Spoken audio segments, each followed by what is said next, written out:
Welcome back to another brand spanking new episode of the Order of the Blazing Horse, your only Detroit Pistons podcast based on a mystical prophecy. I am one of your co-hosts, one of your prophets, touched by a horse in a very consensual, appropriate third eye, ethereal world kind of way.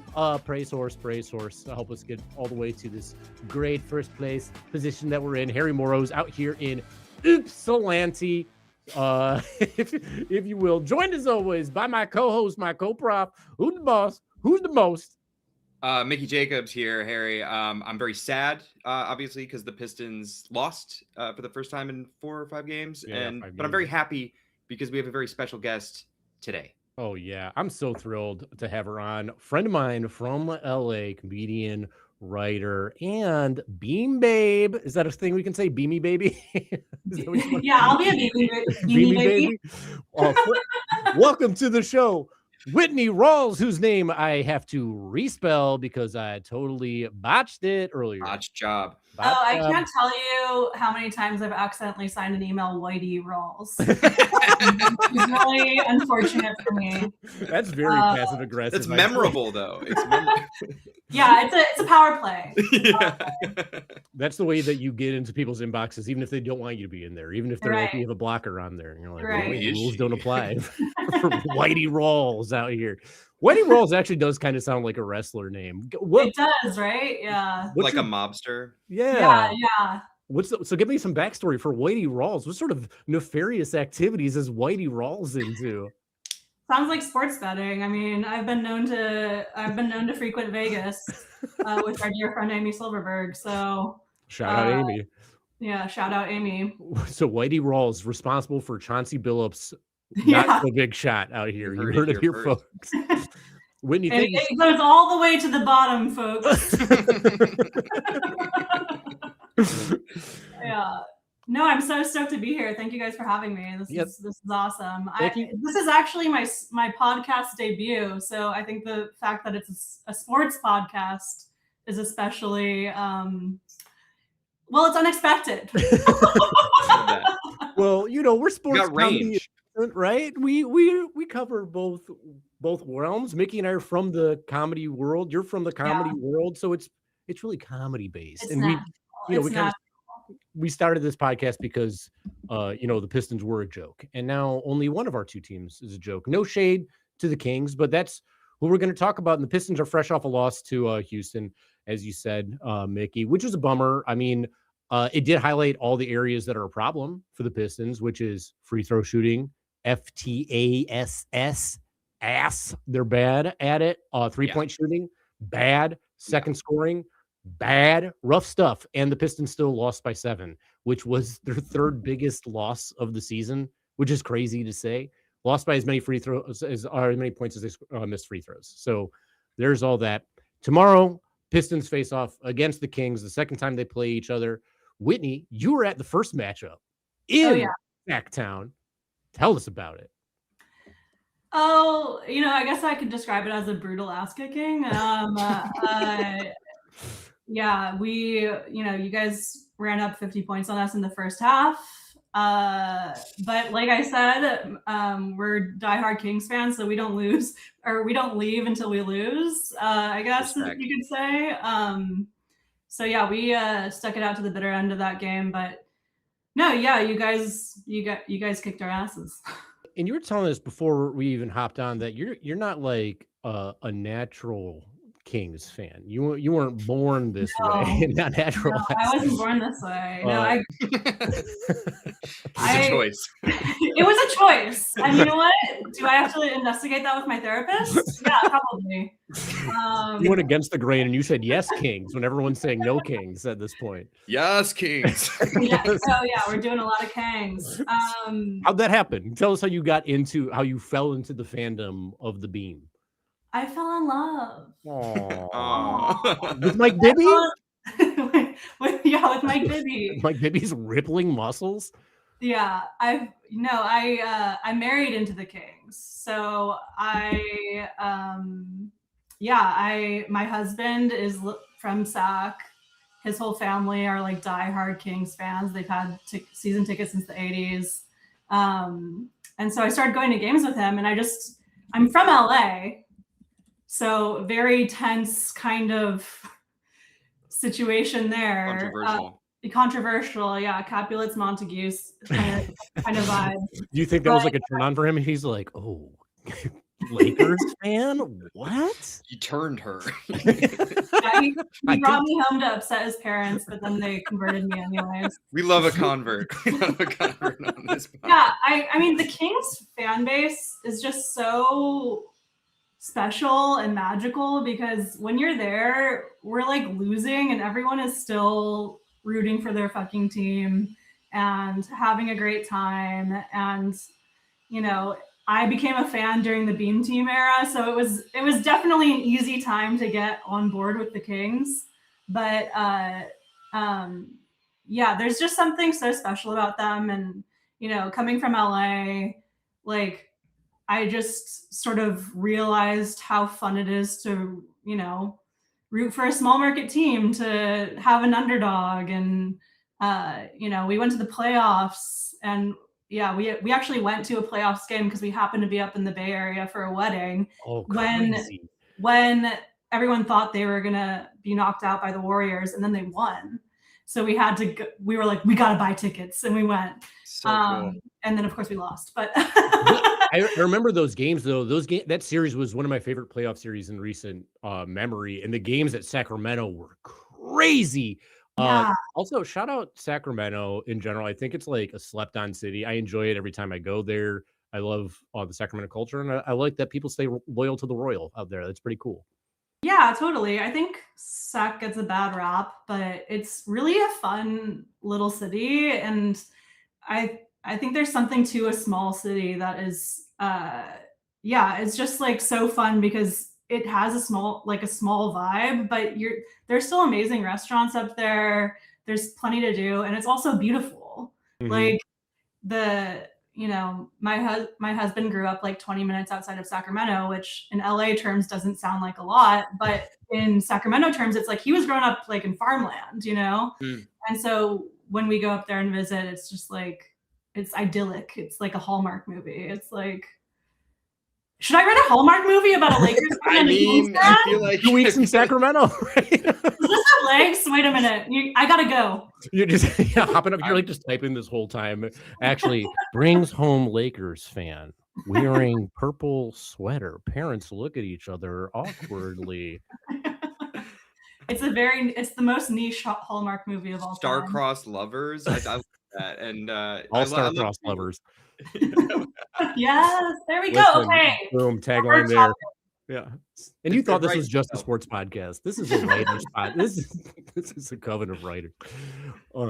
But so you've been there feeling the Sacramento fields. Mickey, you've been watching from an outsider's perspective on Sacramento. How have you felt just from like, you know, we've been Pistons fans. We've felt the pain. That's why we started this podcast in the first place, was to get out of it. And it seems like these two teams over the last few years have been on kind of an opposite trajectory as far as like feelings and stuff goes. So Mickey, how's it been for you watching just from across the I guess from across the virtual, but also just up the continent a little bit? Yes. Yeah.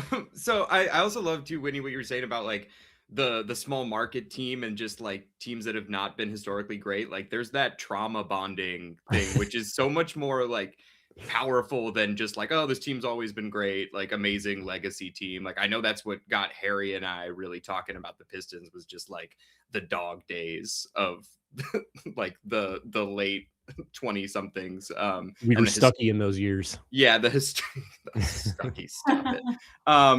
But no, I mean, I loved watching the Beam team, and I also have a bunch of Chicago friends. I went to school in Chicago, and the Kings are kind of Chicago West now with Levine and DeRozan. Yeah. So you know, it's definitely like on a franchise level, sometimes like a little head scratchy. I'm like, what are they doing?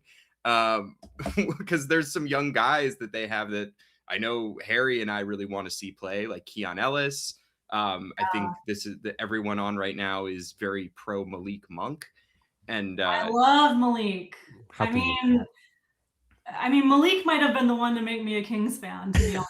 Like, that was the tipping point. Yeah, I was like, who is this guy? He's not even starting, but I can't like stop watching him. Like, what is it about Malik Monk? The mystique of Malik. The mystique of Malik.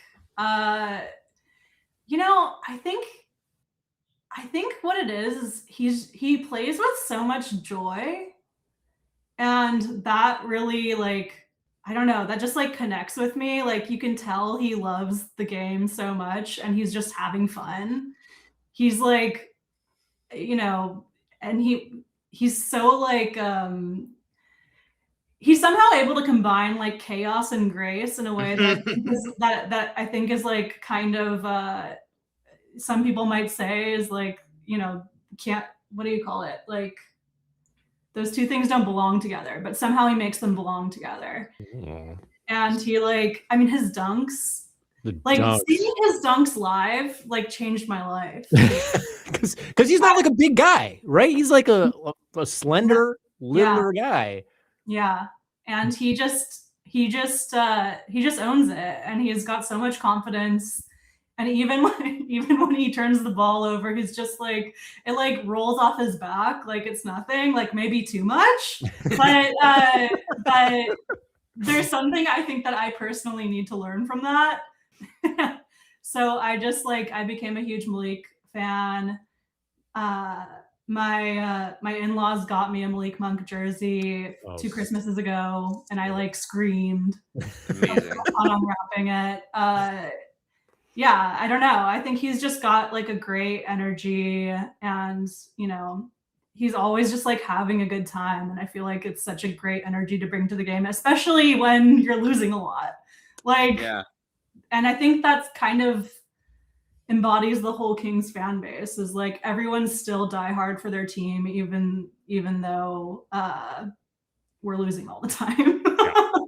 I mean, it's still part of the game is, you know, you watch it for fun. And it, like, maybe it's the thing about getting like older. When you're younger, you think you can do anything, but the older I get, the more I watch these players, and I'm like, the stuff they're doing is incredible. Even in losing efforts, like they're so graceful. It's so extraordinary. And what you brought up about Malik with his explosiveness and his grace and his fun, like the fun and the charisma and the kind of lightning bolt energy he can instill into a crowd is very cool. And like, I think that's kind of what basketball is all about. And our guy, OG unnamed YouTube user in the chat, says he wants to know from you, Whitney, how many more days will Malik be a king? His guess is 15. I know it's going to break my heart. I mean, but I also know that we probably do need to, I mean, if we can trade him for some like really good picks or something, like it will be worth it for us, but I'll always be a Malik fan wherever he goes. But yeah, probably. I mean, honestly, hopefully not much longer will he be if our ownership can pull it off, you know. I do think it's cool that with players, you can sometimes grow to have so much affection for them that even when they leave your team, you're like, thank you for what you did for us, and I'll always be a fan of you no matter what, because the game is so fun. And like, especially with Kings, you know, royalty's in the bloodline, right? So it's sticking with them for forever. I also want to talk about another current King with you, former Piston, who Mickey and I, when we acquired him for the last, I don't know, a couple months of the season last year, it was pretty fun. We really enjoyed him. I want to know, how has the Dennis Schrode experience been for you as a Kings fan, and just for Kings fans in general? Because I feel like it's kind of a mixed bag as far as reaction goes. Yeah, I mean, I like, listen, it's hard to say that anyone's been a great addition to the team, results. But it's like kind of yeah, it's I do think he's been an interesting addition, and he's definitely had some like highlights and stuff. I like him. I think he's fun to watch too.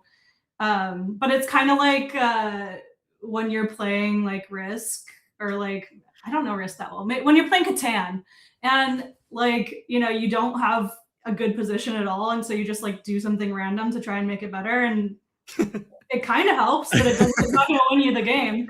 He's certainly one of the players. He's certainly a player. Yeah. Well, he's a player who don't take shit from Luka Doncic, which I think is pretty cool. Yeah. How do you have any insight on what happened there? Because All I know is a little bit. That was crazy, right? I don't have any insight except that's so crazy to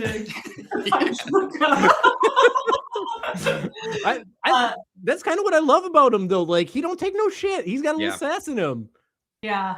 No, it's a great vibe. And I think Malik has that vibe too.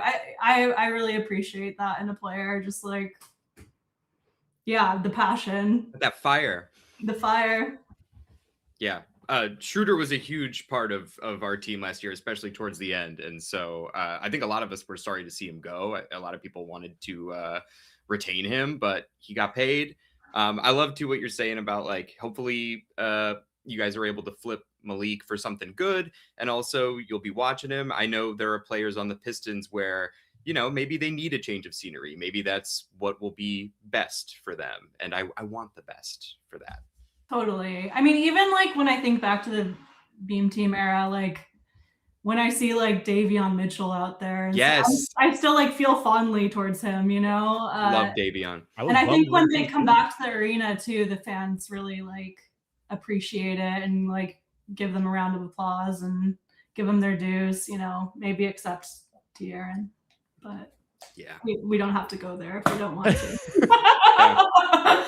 Where are you on Tyrese? Nowhere. I'll just be honest. I don't think about no thoughts or feelings. The Don Draper meme. I don't think about him at all. You're just mad, man. Tyrese Halliburton out here. Doesn't enter my consciousness. Okay, so let's talk about some like current Kings though. Some more current Kings on this end. Because we'll stick with guys who are potentially in the trade market because Pistons are looking for scoring. They're looking for 3-point shooting, especially for like, I guess, maybe in the second unit because it's not like the Kings have no shade to the Kings, but they don't have somebody the Pistons would want to acquire that will be like their second star next to Keon. Right. So if these trade talks happen, and it seems like there is stuff brewing, or at least conversations among the media get had all the time. Maybe the most coveted Kings player on the roster is someone who the Kings do not covet on their roster for whatever reason. And that is one of my mentioned 2 days ago, non-Piston player crushes, but Keon Ellis. How has Keon Ellis been for you as a Kings fan, and what's going on this season? I love Keon. I think he also is so fun to watch, and I feel like Malik really listen. I'm just like, and Malik, Malik really like. They seem to have such a great vibe, and he really took him under his wing. And I mean, Keon has such a great story coming up from the Stockton Kings, and getting a full contract. It's like I think that he is also super charismatic and electric, and he's been great. Like, he hits threes. Like he's a beast defensively. Like he tries so hard and you really feel it. So yeah, I mean, we haven't been playing him and I don't understand why either. It's just a confusing time, huh? I feel like it's just like, I don't know why he's like being punished, but it feels like that.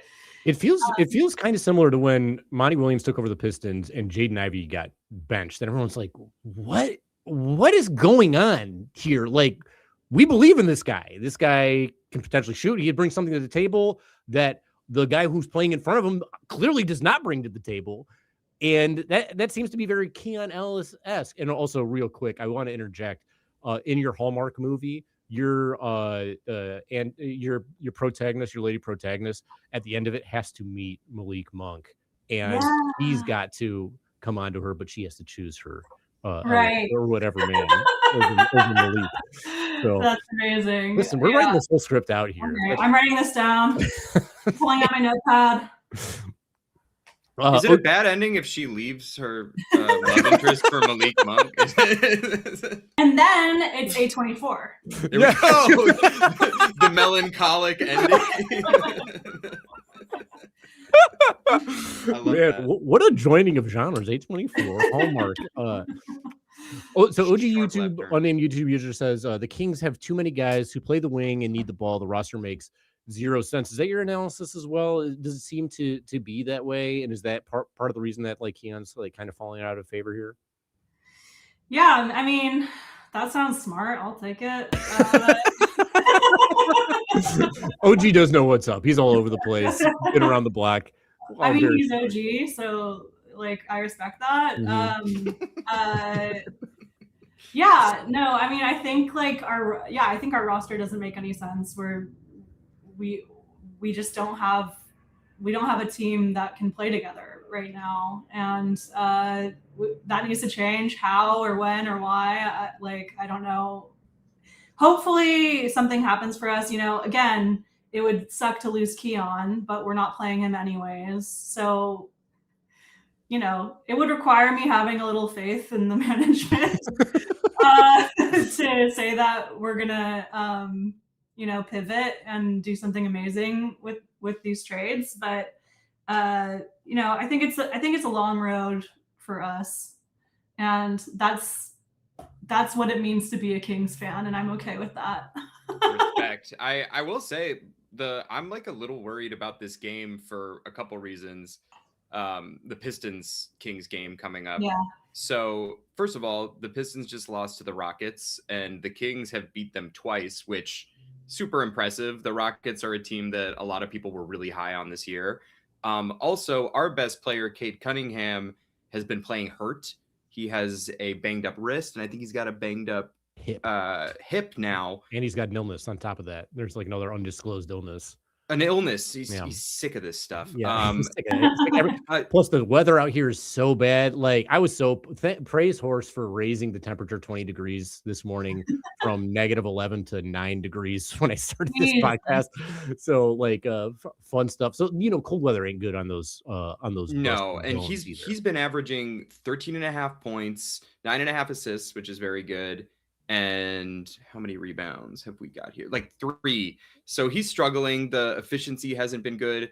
And I will say, whatever you think of the Kings roster, they have some Pistons killers on that squad. Zach LaVine and DeMar DeRozan give it to us every time. How have they been for you? Because they're really kind of newer additions for you. And I think a lot of the fan base is frustrated with at least one of them. But what's been your perspective on those guys? You mean the guy who got kicked out of the game for yelling at Zach? Did you see that? No, tell us about this. Whoa. Oh, like there's like a long time like courtside season ticket holder who got thrown out of the Kings game because he was yelling at Zach LaVine. And he was basically like, we pay good money to come out and see you. Like, why aren't you trying out there? And Zach wasn't really trying at that particular game. And Zach got pissed off and starts yelling back at him and calls him like a little bitch or something. And security comes, escorts this fan out. And he's back there at courtside still. But royalty. You can only escort royalty out for every once in a while. Also, shout out to Kevin Durant for telling a fan yesterday to suck his dick on TV, which was pretty sweet. They cut his mic out as soon as that was done. Oh my God. I love basketball. I find DeRozan to be really, really solid. Like sometimes he kind of does nothing, but at least he's solid. He's like kind of reliable in a way. Like, but Zach, when he's turned on, he's like a scoring machine. He's doing great for us. Could he play defense a little better? Maybe, but like I don't know that he can. Yeah, exactly. So I'm just happy for what I can get these days. Though those are the older guys. In terms of what you can get, you guys got a nice draft pick. Maxime Reynaud has gotten big minutes in the absence of Sabonis. What's been your take on him? Yeah, he's been fun. The Beam Boys. It's like it's funny to watch the Beam Boys sort of trying to make that a thing out there. Yeah, Renaud's cool. I love a French vibe on the team. A lot of people wanted him. Yeah, a lot of Pistons fans were really interested in him. Too, but we couldn't get him. Would have liked him.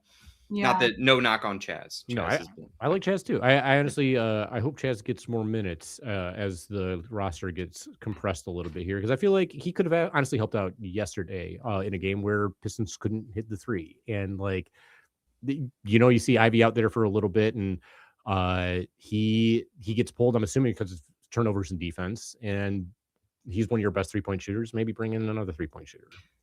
Yeah, it's funny. I feel like the Kings and the Pistons are kind of total opposites right now, where the Pistons can just play amazing defense but can't score the ball at all, and all the Kings can do is score. Right. But yeah, it'll be interesting to see how. Yeah, we'll see. We'll see. The group chat is going to be crazy tomorrow. We're talking nonstop about it. And we'll also be talking nonstop about how you have liked and subscribed to the show. Put it on in there. Put on the noties, the little notifications. Ring that thing. The Whit notifications, because Whit Node has joined this show on here as well. And because we're a comedy show, and because we've been talking about this, what do you think is the funniest outcome that can happen in this Pistons Kings game on Sunday afternoon? I mean, funniest? Kings blowout. That's pretty funny. Like, yeah. Yeah. I mean, I don't see that happening for us, but that would be funny. I think it could. Every time I feel like they play, either Levine goes nuts if Levine's playing against the Pistons. DeRozan went nuts last time he played the Pistons as well. It'd be great to see Malik. Have you been able to watch much Pistons this year outside of that one game? And I guess because you were at that one game, were there any like non-star players that you were like, ooh, I wouldn't mind him coming back in a return if Malik went out by any chance? If you don't know, that's also no big deal. I don't blame you for not knowing the Piston stuff at this point. Yeah, I hate to say it, but I haven't followed the Pistons that much, honestly. So that's okay. No. And I was during that game, I was dissociating heavily. No. So it's a good coping mechanism. What would you'd prefer picks back though? You think that's the direction that you'd like the Kings to go? It's like get some draft capital, get going on here. The Kings still have their pick, I think, this year. They control their own pick this year, which is good because this draft has a lot of very good guys up top. I think it's like 4 dudes that every team would like to hit, and if you get one of those, that could really alter the trajectory of your franchise potentially. That'd be very fun. Yeah, I think that is really I think that's the way to go, because I think we have been sort of like adding and subtracting these sort of like known entities, and nothing is really like connecting or coalescing into any momentum. So like I think it would be great if we could get like a really great young draft pick and sort of like start rebuilding around whatever that is, because we need a cohesive direction, and it feels like we haven't had a cohesive direction or a reason to have a cohesive direction, really. We're kind of like doing 6 of one, half a dozen of the other. And so I think at least if we get like a super exciting draft pick, then we can build around that person, that player. I feel that. And from, like coming from a Pistons historical perspective, that's essentially how they turn it around. It was like, okay, let's go draft, let's develop from within, let's develop an identity and a culture. And I think when people talk about Detroit a lot in the national media, a lot of it is like, this team knows their identity. They're tough. They're big in the paint. They're big on defense. That's what they do. That's their guy. And they got lucky in the draft with Cade Cunningham. To be, flat out honest, they got the number 1 pick in a draft that had him available there. And then Troy Weaver kind of hit on a lot of his other picks. Took a while to develop, so there was some pain there. One of the worst seasons in franchise history, in any franchise NBA history. Yeah. But you still get some guys out of it. And OG says the funniest outcome would be Sasser and Dana's throwing hands with Domantas Sabonis. Oh, I think that was Dennis Schroeder. Dennis Schroeder, different DS. The other DS. Although it would be funny if it was Sabonis because it would be. Yeah, it would be very funny. I cannot see Domi Saboni, as we like to call him. Is that a popular thing? Because I love that. That's just it is now. And now it is. We're starting it. Aggregate it. Do you want the Kings to keep Domi Saboni? I don't like. I have so much affection for him because like his time was so electric with like De'Aaron and everything. But I want a cohesive direction. I want to be building towards something. So if that means we have to lose Domas, then that means we have to lose Domas. And I feel really bad for him because he's going to have to sell his vineyard in Napa. But, if that has to happen, that has to happen. Domi has some signature wines. Is that true? I actually don't know if it's a vineyard, but I know that he and his wife have like an estate in Napa, and he commutes from Napa, which is crazy. Dang. Because that's like a couple hours, but another potential location for the oh my god, that is romantic. We're building this up. Like, I seriously think this could be an actual movie. Some set pieces. Yeah, there's legs here. Legs with Domi, they're long legs. On top of that, I do like this idea that the Kings should maybe just move off of everybody associated with the team currently, except for Keegan, who we haven't even touched on. Keegan Murray, it sounds like he is the mainstay for this team. This is who they want to focus on. They like him. Right. They like Neek Clifford. I loved Neek Clifford at Colorado State. I thought he was really good. So why don't you tell us a little bit about those two guys? Because I'm not too sure everyone's familiar with Neek. Everyone knows Keegan because he got picked right before Ivy did. And a lot of people kind of wanted him. But, he's been dealing with injuries here and there, but he's still the future of the Kings. So tell us about these two fellas. Yeah, listen, I love Keegan. Keegan is an unemotional, just stone cold, it's funny because he's not stone cold, but he is completely blank, which is something that I really am fascitated by Keegan as just like a character. Yeah, frozen filler face. Is that what we're saying? Yeah, like because he doesn't. He has no emotion, but not in a scary way, which is weird.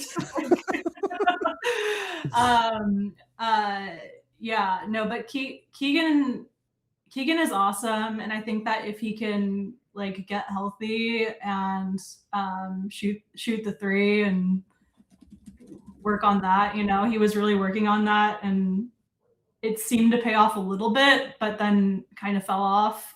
So I think like he's got to get his like mental right, probably. I mean, low key, I think like him being so unemotional is like tied up in his game. Like I think he's tamping down a lot of stuff, and I think he needs to let it out a little bit more.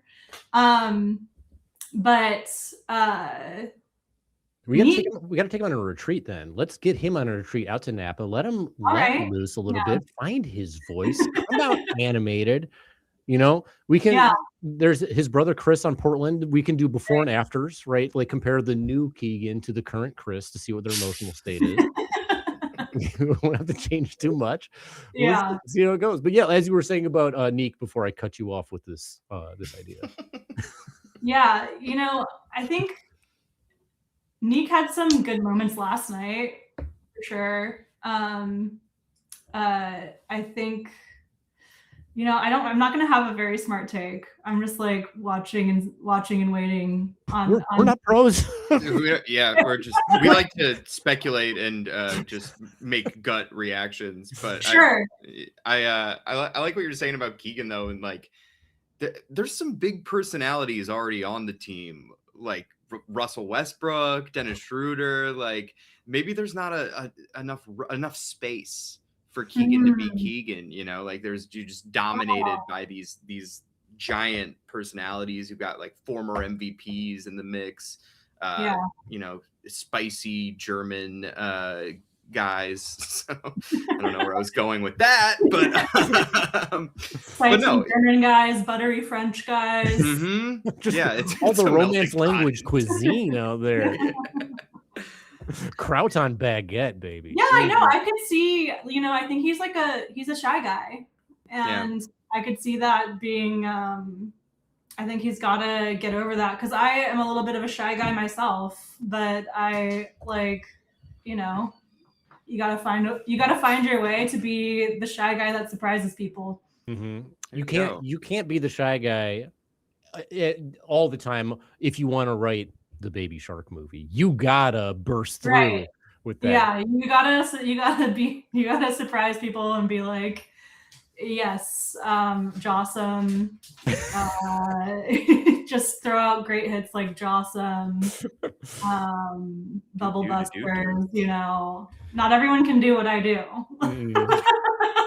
And for those that don't know, when he wrote the Baby Shark movie, can you tell us a little bit about like working on that and like that whole experience? I know this is like a transition away from King. No. Let's talk about another king. A king. Listen, we do have a Baby Shark Space Jam episode. That's essentially, it's like a sort of Space Jam inspired Baby Shark episode. That's not in the movie, but it's in the series. So yeah, I worked on the series for 5 years. I was a showrunner, and then they were like, "We're gonna do a movie," and I was like, "Great."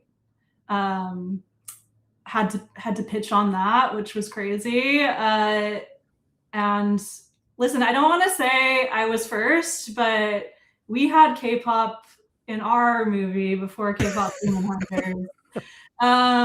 So because we worked with Enhypen on the Baby Shark movie, and that was crazy. Trendsetters. Yeah. But it's really fun. It's a fun world, and the honestly, it is kind of similar to rooting for the Kings, because the reason that I took the Baby Shark job was because everyone hates Baby Shark. A lot of people find Baby Shark annoying, right? And I was like, well, I like that feeling of like coming from below and like, being a bit of an underdog. Like no one's going to expect Baby Shark to be good. So I was like, what if I can actually make Baby Shark good? So Baby Shark, a true underdog story is what you're talking about. Yeah. The difference between Baby Shark and the Kings is that everybody knows Baby Shark. But listen, it was a wild ride, and we did get a lot of access to like, celebrities and stuff who were like interested in working on Baby Shark because their kids liked it or what have you, so we got Cardi B, we got Anderson .Paak. We had some really fun, cool musical guests and stuff like that. Did you have a favorite? A favorite like to work with? Well, celeb guest that they came on because of they were a fan of the property. I mean, Cardi was amazing. That's awesome. Yeah, she actually she told we had her famous like like written into the scripts, and she was like, "I'm not doing that," and I was like, "Fair." I'm not just the. Yeah, exactly. I was like, "That's fair. You have way more depth than that." But she was like she was super professional, and she really I could tell that she really wanted to do a really good job, which was awesome. She did a song for the show, which was hilarious, and it's really actually a good song, and she really wanted to nail it and get it right. So I really appreciated that, because sometimes when you are working on a cartoon and you bring in an A-list celebrity, they're kind of like, yeah, whatever, I'll do it. And they're not really necessarily putting in their best effort, but she really did, which I was pleasantly surprised by, because you just never know. As somebody who used to do both scratch dialogue voices for animated shows and movies, and then also dialogue editing for animated shows and movies, you can really tell when someone cares and when someone doesn't. And when someone doesn't, it is frustrating. It is so frustrating, because you're trying to bring flat images to life. You are the only source of life. to make that happen, right? Like the illustrating and the animating, it is that as well. It's combined with that. But if you have great animation with a very flat voice, it feels dead. So yeah. So are you telling? Oh, go ahead. Sorry. Oh no. Go ahead. I was gonna say. So you're saying Cardi B brought Malik Monk energy to the role? Oh yeah, for sure. Yeah. I mean, she's a killer. She's a killer. He is a killer. I would love. I do think Malik would probably, if I'm guessing, I bet Malik would be so flat. But I think like the thing you do in that situation is you work with it and you make it part of it. You know, you have to like kind of write for that. But I would love to have Malik on Baby Shark. She'd be giving Dakota Johnson a little bit on yes. Yeah. Wow. DJ catching strays right now. I was having this conversation with my wife the other day. Big fan of Dakota Johnson. I think she's great. I think to make her really work, you have to have an appropriate script, appropriate direction, and a great pairing. I'll admit, I watch a lot of rom-coms. I watched the How to Be Single. You guys familiar with said movie with her and Rebel Wilson? Oh, I haven't watched it, but I love rom-coms too. Would you recommend it? I would recommend it. I'm going to recommend 2 more rom-coms after this that she's not in either of. And mainly because her and Rebel are a great energy pairing. And I don't always think people find like a great pairing for either of those 2 actors, you know, and they're on such opposite ends of the spectrum of like Rebel's big and flamboyant, you know, with her energy and like kind of wild. And Dakota's like tampered down a lot, but very real. Like she feels very real to me. So I'm a big fan of Dakota Johnson. Kind of the straight woman in that one. Yeah. Main character. She does some funny stuff too. And I think you can play that. I mean, straight women can be funny all the time. My 2 rom-com recommendations, and this one's only kind of rom-com. I've been telling everybody to watch this movie though lately. Mickey knows about it already, but if you haven't seen Dinner in America with Kyle Gallner and Emily Skeggs, came out in 2000. Kind of a rom-com. It's kind of a rom-com. Yeah. Punk rock. Wait, what is it? Dinner with? Dinner in America. It's like America. Punk rock Napoleon Dynamite. It's an incredible movie. Okay. Another one. If you're a rom-com fan, you got to see Man Up with Lake Bell and Simon Pegg. It is so fucking funny. One of my favorite movies. I'm so happy I found that. Okay, I haven't watched either of these. I'm writing them down. I'm a rom-com fan as well. Let's talk off air about some more. Yeah. Nikki, are you a rom-com guy or not so much? I am. I don't see a ton of them, but I enjoy them. I also love Lake Bell too. So yeah, she's awesome. In world, Lake Bell rips. Yeah. All right, real quick then, I'm going to put you both on the spot. Give me one. It doesn't have to be the best, doesn't have to be your favorite, but one of your much appreciated rom-coms. Whitney, we're going to start with you. Ooh, man, you know, I'm gonna do a bit of an oblique pick, but I think Alien versus Predator is a rom-com. Whoa. Speak on it. Okay. Listen, it's okay. A woman is trapped on like whatever the pyramid thing, and there's aliens and predators. Obviously, it's Alien versus Predator, but she has to team up with the predator in order to defeat the aliens. And there is this like very beautiful sort of like evolution of them working together and falling in love. And he like marks her. He marks her, which I have to assume is like a predator sign of. It's very, very, very patriarchal, right? You're my property. Listen, are we surprised that the Predators have a patriarchal society? I don't think so. But yeah, that's my hot take on a fun rom-com. If you go in and think this is a rom-com, just change your perspective. If you can just shift your perspective a little bit, it's amazing. I love that take, and I think I'm gonna have to do this when I'm doing a little bit of my own blazing horse action, if it will. Mickey, time for yours, dude. Yeah, I'm gonna have to definitely watch that movie through that lens for sure. My favorite movie is a rom-com, and it's a Michigan movie. Grosse Point Blank. Oh yeah, is awesome movie. John Cusack, Minnie Driver. It's also a hitman movie, but it's good. What do you say? Dan Aykroyd. Dan Aykroyd. Yeah, the cast is Alan Arkin's in it. It's an amazing cast all around. Great soundtrack. Amazing soundtrack. Not filmed in Michigan. I also like Hitch. I also like, just some of the classic. Forgetting Sarah Marshall is a lot of fun. Oh, classic. Love me all of these big hitch guys. Ann and I were actually talking. I feel like we're due for the world needs a Will Smith. This is her take, but the world needs a Will Smith blockbuster that we can all rally around right now. I think Will Smith needs a Will Smith blockbuster. He agrees wholeheartedly. he's hoping and praying and every night. Yeah, he's tech avail for this King's Hallmark. Actually, he's I've gotten calls since we started talking about it. Actually, he's tech avail. Real quick, if you guys haven't read the Will Smith biography, it is a wild ride that explains kind of a lot about him. I read it right before the slap happened, and I was like, wow, I get it. I was going to ask, is it pre or post slap? It's pre. It's definitely pre, but you'll get some insights that I think you didn't have about Will Smith that kind of explain a lot about Will Smith.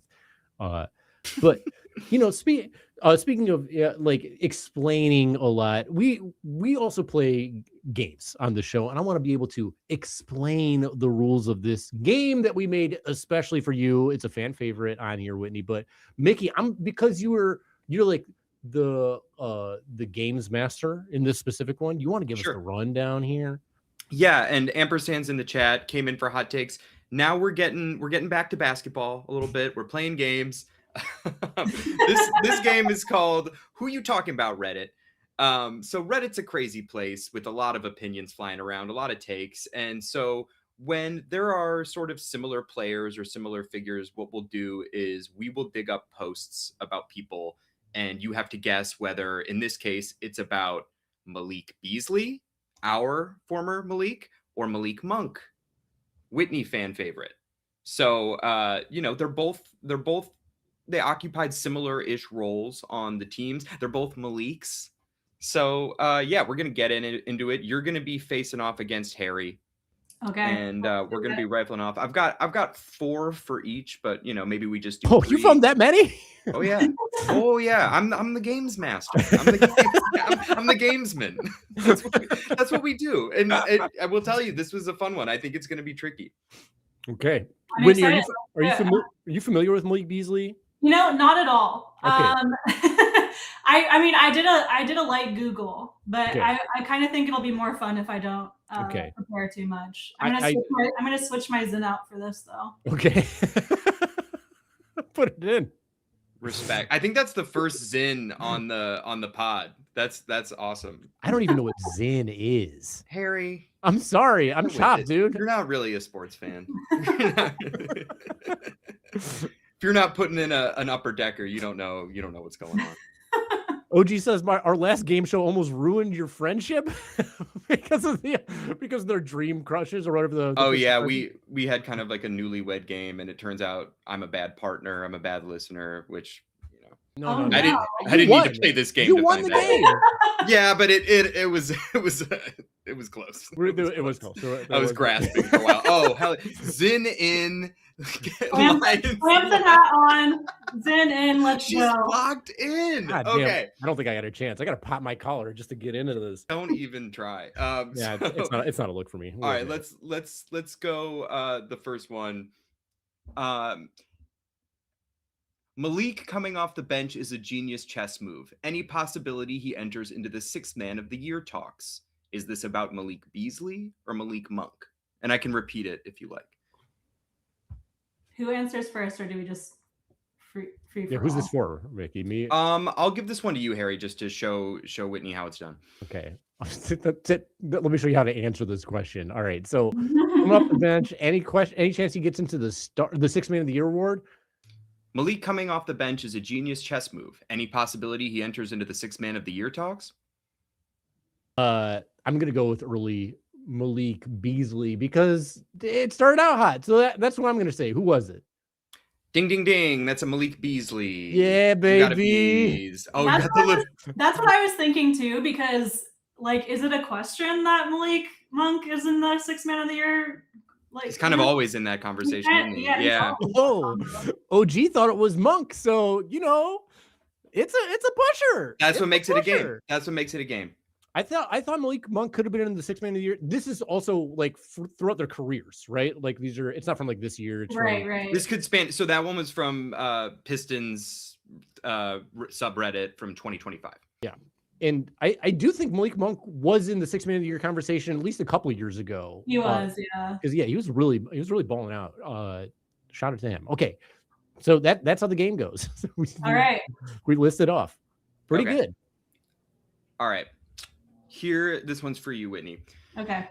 He was terrible the end of last season. He may be embraced by some fans, but he takes way too many bad shots. Oh, that's got to be Malik Monk. If you knew much about Malik Beasley, it does apply to both, but you're correct. That is Malik Monk. That's Monk all the way. Malik Monk. Yes. I love my inconsistent king. We stand. We stand an inconsistent king. Listen, you only appreciate how great something is where you have something to compare it to, I think. Yeah, I mean, and who among us, swings and misses. Like True. Very relatable. OG got it right too. Great. I was actually gonna say B, so I would have got that wrong. But okay. Here we're at. This one's for you, Harry. Okay. This man is elite in his role, and he is worth all the money. We have to sign him this offseason. I wrote this. This is Malik Beasley, right?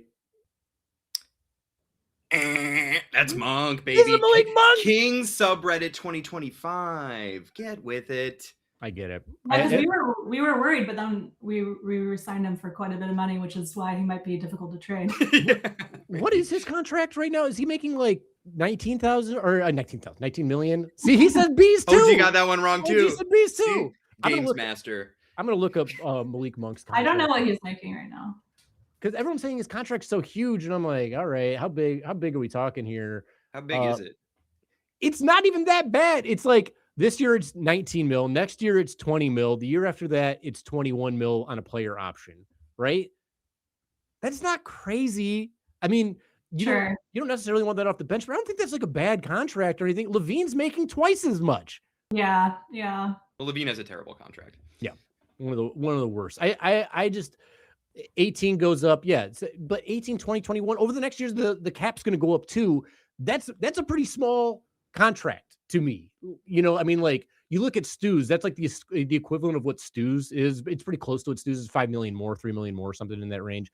But Beef Stew is like way above and beyond what he's getting paid at this point. So that, to me, it seems like kind of appropriate for a guy who can put up a lot of points. I don't hate it, but I get it. For sure. All right. Who's up next? It's Whitney. Whitney's turn again. Okay. It'd be so funny if you just gave Harry all the questions and I got like totally decimated in this.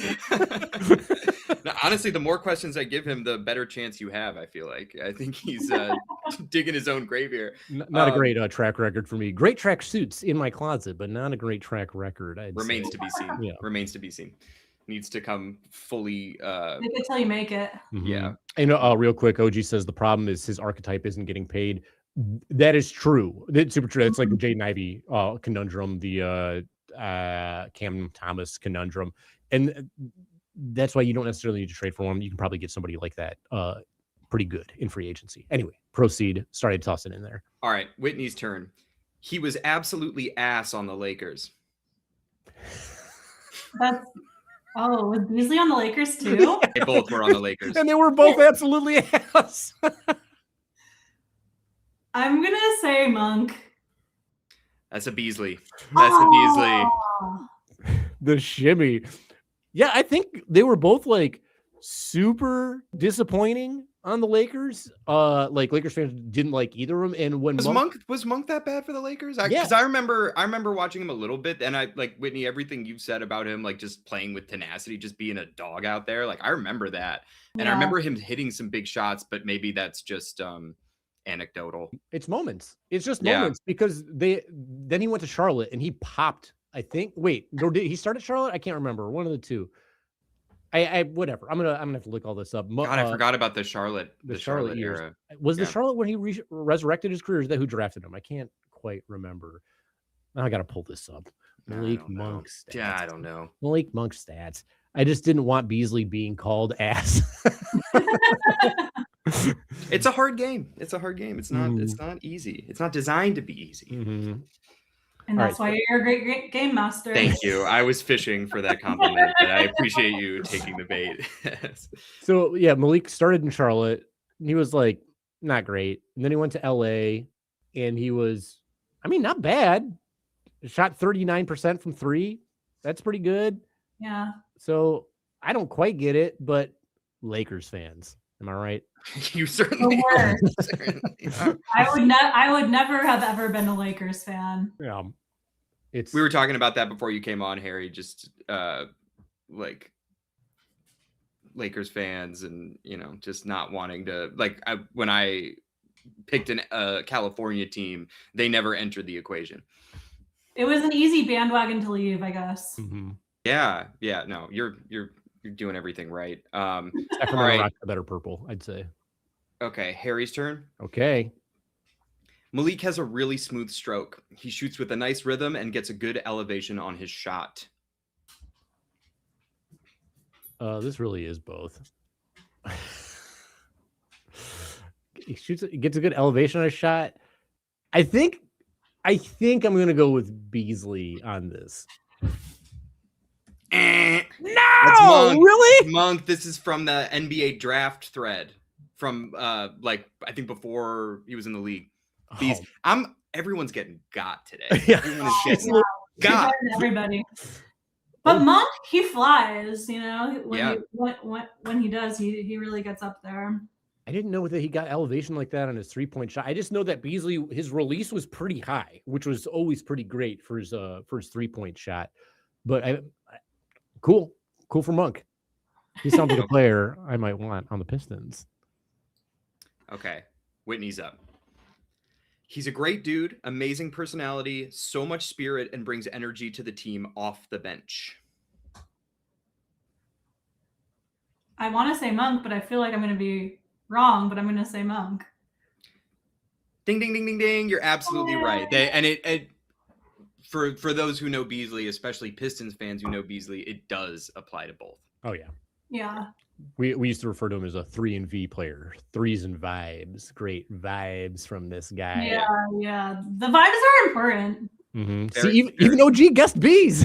I think OG has yet to. I think he has one. He's like 1 for 7. OG, I'm going to give you this is a classic writer's tip. Don't go with your first decision. Just like second thought all the time. All right. Okay, Harry. This is a fun one. He's a borderline 20-point per game player if we had illegal screeners like the Warriors. Oh man. Okay. I'm going to read a little into this.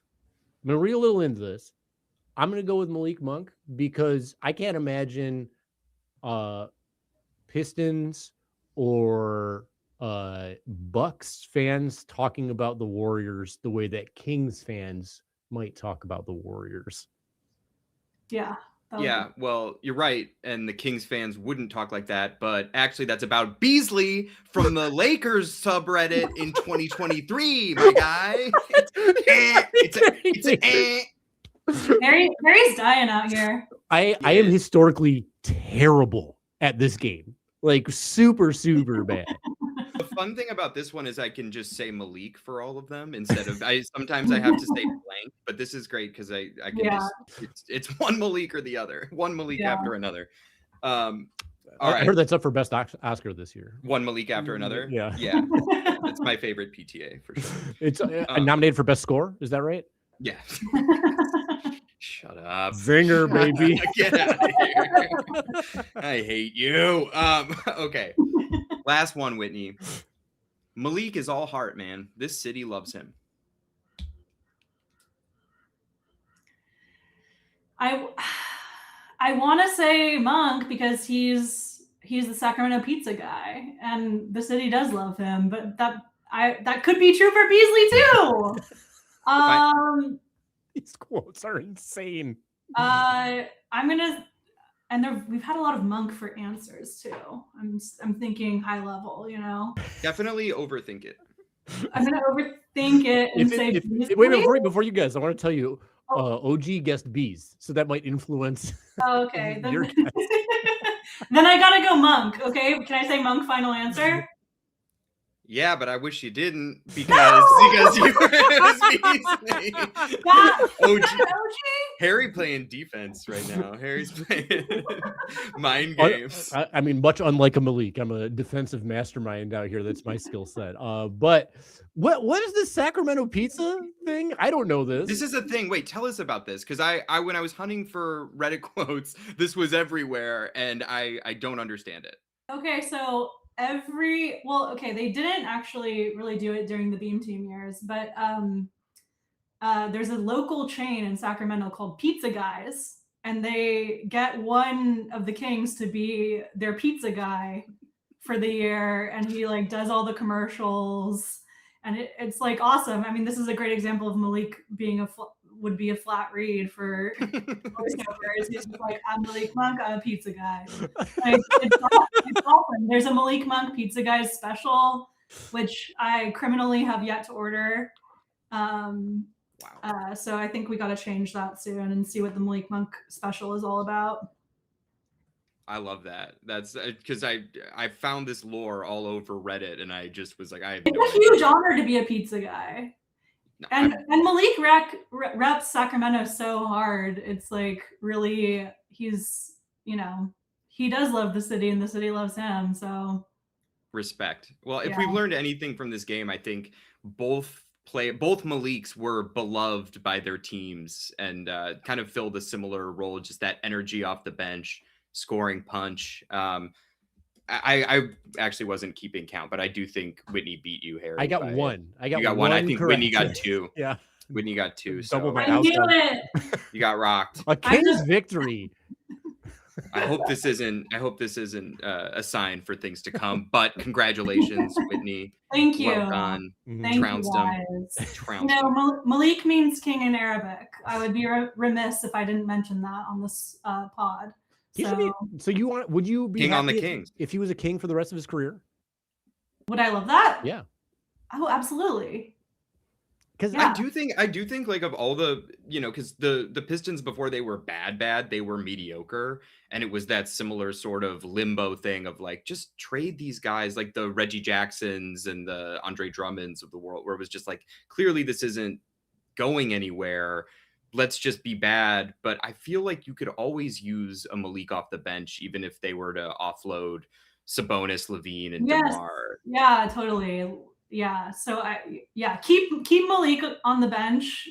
It's good to have him there for vibes, for the spirit of the city, and get an exciting new draft pick and build it all around the two of them.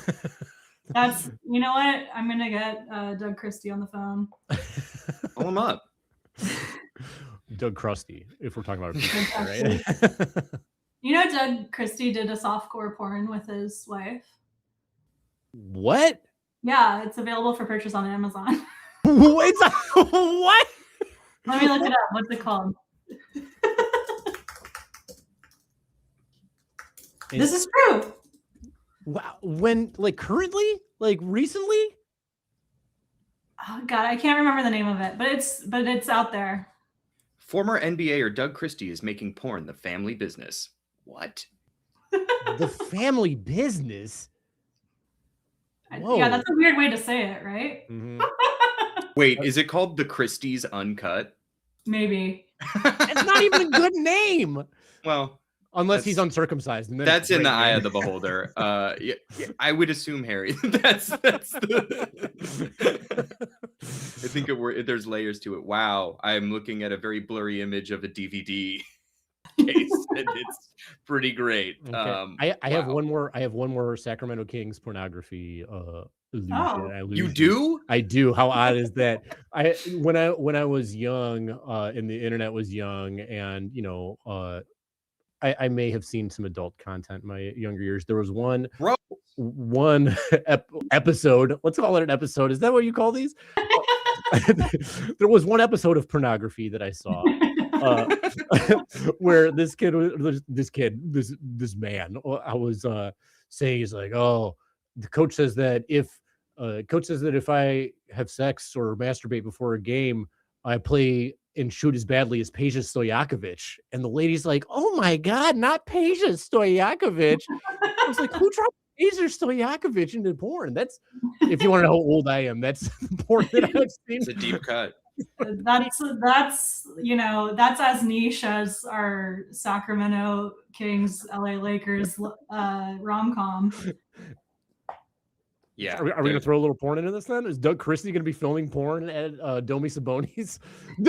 One night in Domi Sabonis with the Christie cut? Come on! Box office, baby. Okay, we've really been all over the map. We've been to Hallmark, we've been to A24. Now we're just going to Pornhub. It's all things. It's all things. Yeah, it's got something for everybody. That's for sure. Take my money. Well, Whitney, thank you so much for joining the show, telling us about the fan experience, and participating in these games, just being a great guest. And thank you for letting us, not to use a porn term, but burst your cherry, break your cherry in the podcast. I don't like that. Oh no! Listen, how about that? It's been great to be here. It was brave of you to have me, brave of me to be here, and I had a great time.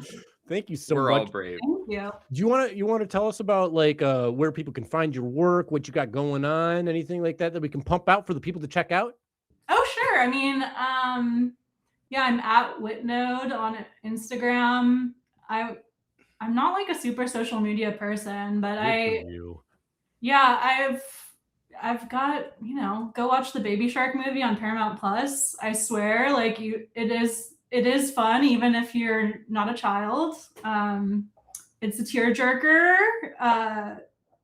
So that's what I got. Okay. I'm gonna Good pumping out. Some Baby Shark tears. And hopefully you enjoyed Baby Shark tears.